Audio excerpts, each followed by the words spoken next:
আমি সবসময় হচ্ছে বিভিন্ন মানে মানে বিরোধিতার জন্য দাঁড়াই। আজকে থ্যাংক ইউ জানাচ্ছি যে আজকে এই ধরনের একটা সিদ্ধান্ত নিয়েছেন। আমার এই অপোজিশন থেকে আপনাদের সবাইকে থ্যাংক ইউ জানাচ্ছি যে একটা বসার অন্তত জায়গা হয়েছে। আমরা লজ্জায় একটা কথা বলি না, এখন এই পার্লামেন্টের সেকেন্ড মোস্ট জুনিয়র হিসেবে একটা কথা বলছি মানে আপনাদেরকে, সেটা হচ্ছে যে আমাদের একটা ইউনো মহোদয়ের একটা গাড়ি থাকে, উপজেলা চেয়ারম্যানের একটা গাড়ি থাকে, আমরা ভাড়ায় গাড়ি চালাইতে হয়। আপনাদেরকে যদি আমরা লজ্জায় এটা বলতে পারি না, আমরা এটা লজ্জায় কোথাও বলতে পারি না। এখন আমাদেরকে যদি একটা বসার ব্যবস্থা করে দিছে, এখন মানুষের কাছে যাওয়ার জন্য যদি একটা গাড়ির ব্যবস্থা করে দেয় তাইলে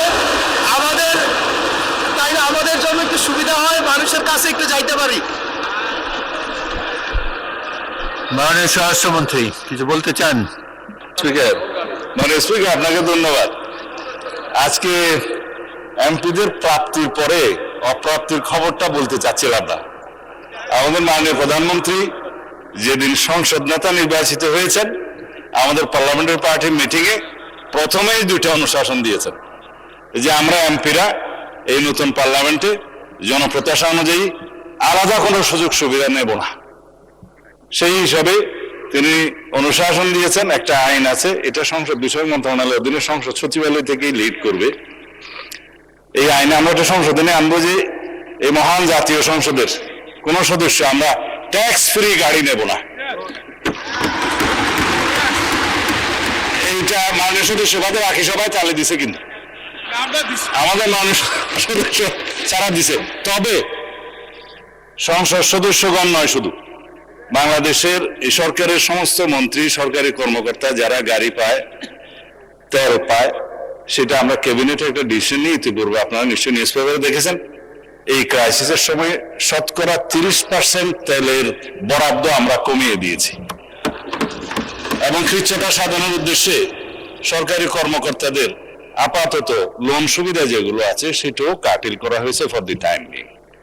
এই সমস্ত এগুলো আমরা সবই জনবান্ধব এবং জনপ্রত্যাশা অনুযায়ী যাচ্ছি, আমাদের মাননীয় প্রধানমন্ত্রীর নির্দেশনা অনুযায়ী। মাননীয় সংসদ সদস্য নিশ্চয়ই অফিস পেয়ে খুশি হয়েছেন, আবার গাড়ি না পেলে নাখুশ হবেন। তো সেই জন্য কিভাবে কি করা যায় সংসদ সদস্যদের যানবাহনের ব্যবস্থা, সেটা আলাদাভাবে আলাপ আলোচনা করে সরকারি দল বিরোধী দল একটা বিহিত ব্যবস্থা করার জন্য আমি মাননীয় প্রধানমন্ত্রীকে অনুরোধ জানাচ্ছি। ধন্যবাদ মাননীয় স্পিকার। মাননীয় বিরোধী দলের নেতা বলুন।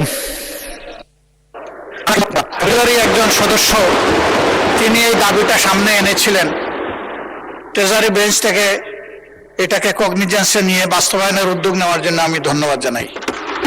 তো একটা কথা আছে যে ছোটদেরকে কখনো না বলতে নাই, তাদের আবদারে সবসময় হা বলতে হয়। হাসনাত আব্দুল্লাহ বলে ফেলেছে, সাথে সাথে না না বললে আমি বেশি খুশি হইতাম। আমি চিন্তা করেছিলাম যে এত বড় খবরের পরে বিরোধী দল থেকে কিছু মিষ্টি খাওয়াই দিব, কিন্তু এখানে এসে বাধাগ্রস্ত হয়ে গেছি, পারলাম না, একটা ধাক্কা খাইলাম। মাননীয় স্পিকার, আপনাকে ধন্যবাদ। মাননীয় বিরোধী দলের নেতা স্বরাষ্ট্রমন্ত্রী তার শেষ লাইনে বলেছেন যে এটা তারা বিবেচনা করে দেখবেন।